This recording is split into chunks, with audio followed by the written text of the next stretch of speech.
Son días cruciales en la defensa de la universidad pública, en la defensa de los derechos. Nahum Mirad es secretario general, representante de los docentes de la Universidad de Villa María, y con él vamos a estar conversando. Está en línea para hacerlo bien. Gracias por atendernos. Buenas noches. ¿Ahora nos escucha, Nahum? Se escucha. Perfecto. Un poco bajo. Ahí lo subimos. ¿Ahora me escucha mejor? Ahí lo subimos. Un poquito mejor, sí. Ahí está. Bien, la intención es conversar y trasladarle a la gente la realidad de lo que está pasando, porque son tantas las voces contrarias con respecto a lo que ocurre, planteando que este es un paro político y demás, cosas inexactas que es bueno que le aclaren ustedes. Bueno, la situación en las universidades públicas de todo el país es una situación que se fue profundizando en cuanto a las dificultades desde diciembre a esta parte, que se pueden pensar en tres niveles esas dificultades. Primero tiene que ver con el presupuesto universitario para el funcionamiento, para la cuestión administrativa, para la cuestión de los salarios, para la cuestión del mantenimiento de laboratorios, de hospitales, en el caso donde hay universidades que atienden hospitales, con lo cual prestan un servicio muy específico hacia la población. No es el caso de la Universidad de Villa María, pero habrán visto en los últimos días algunos hospitales de clínicas dependientes de las universidades que empiezan a tener esas dificultades.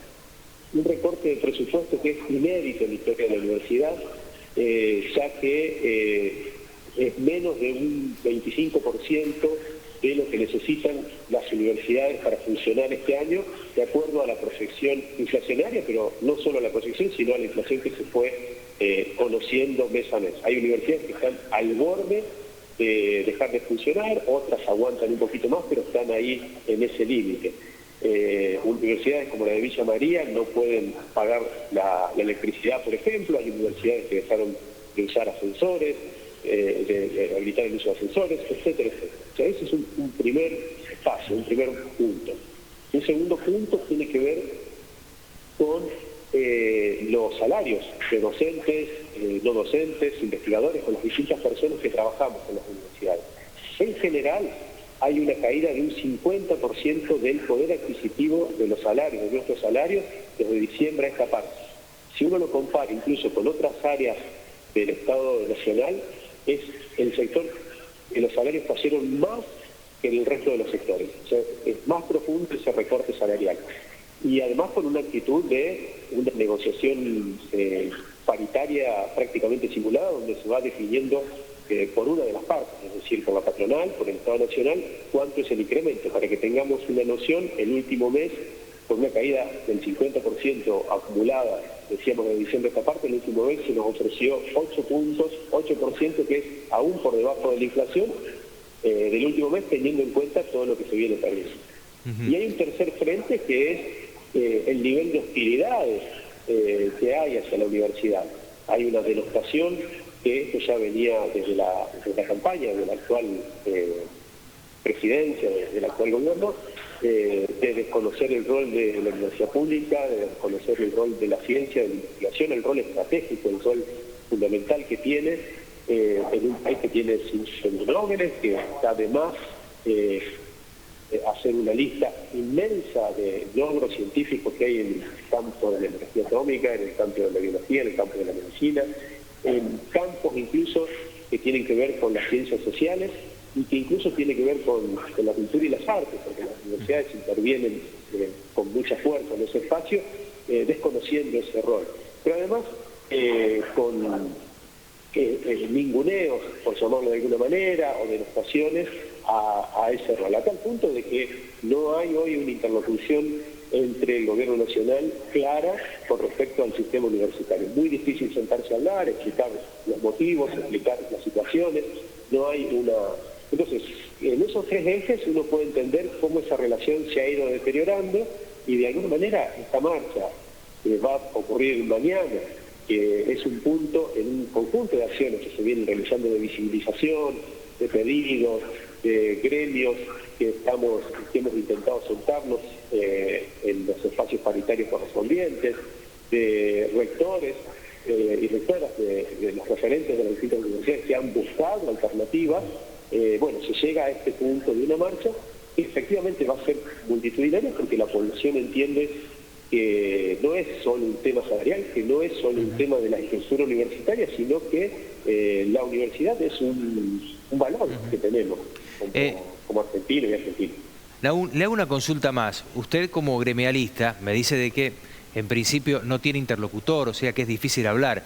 Ante el hecho de estar licuado el 50% del salario de sus representados, ¿ha habido algún lugar a donde pudieran presentar, en realidad, presentar un papel de contrapropuesta, digamos, decir, no, mirá, esto es imposible, pensar que me querés dar este porcentaje, nosotros pedimos esto, y de ahí generar una interlocución, o no hay a quién presentarle nada? Pregunto.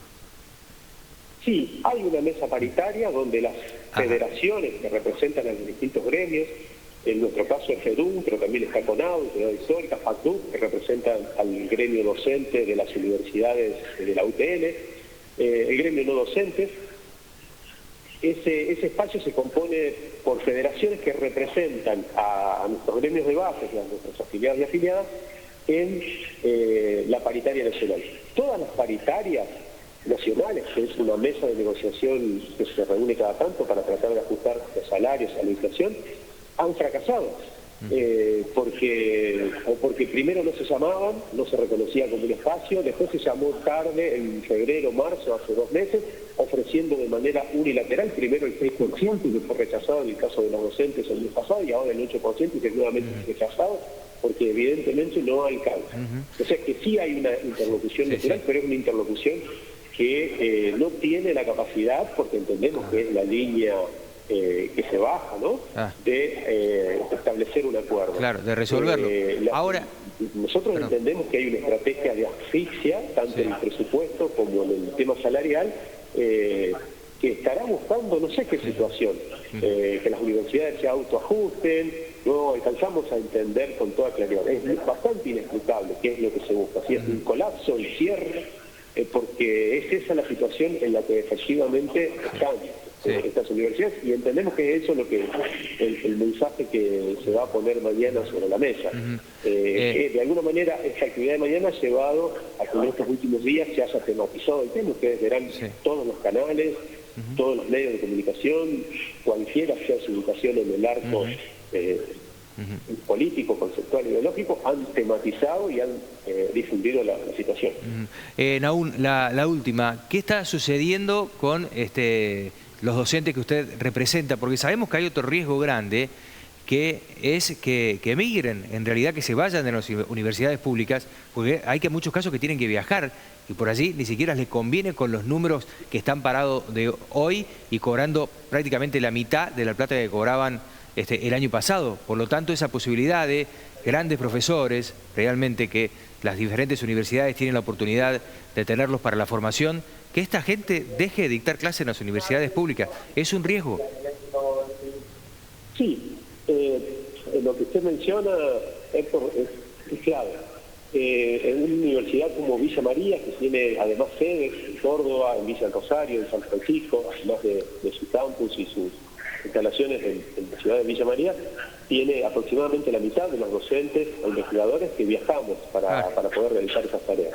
El costo del combustible, ni hablar que en muchos casos se está cambiando los ingresos salariales por viaje, por lo que cuesta el viaje. Es algo que afecta a toda la población.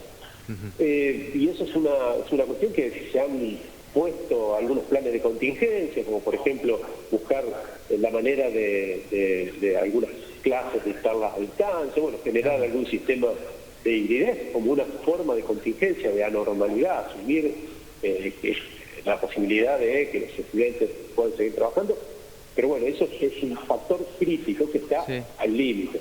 Pero no solo eso, sino que si uno tiene en cuenta una universidad como la de Villa María, que además de lo que genera desde el punto de vista científico, desde el punto de vista del conocimiento, desde el punto de vista educativo, desde el punto de vista de la generación de profesionales, desde el punto de vista económico, es uno de los empleadores más importantes de la ciudad, de la región, con más de 1.200, 1.300 familias que dependen de manera directa de la universidad, pero además, si uno se pone a ver, moviliza almacenes, moviliza alquileres, moviliza una economía en la ciudad que en la medida que colapse la universidad, va a colapsar esa economía. Es plata que deja de ingresar al territorio y que deja de ser movilizada. Sí, sí. O sea que sí es importante esta cuestión de los pasajes, está al tema límite, se ha aprobado el tema de los pasajes educativos para los docentes universitarios y además de los alumnos, que fue una gran tarea que se hizo desde la gestión y desde el gremio, acompañando.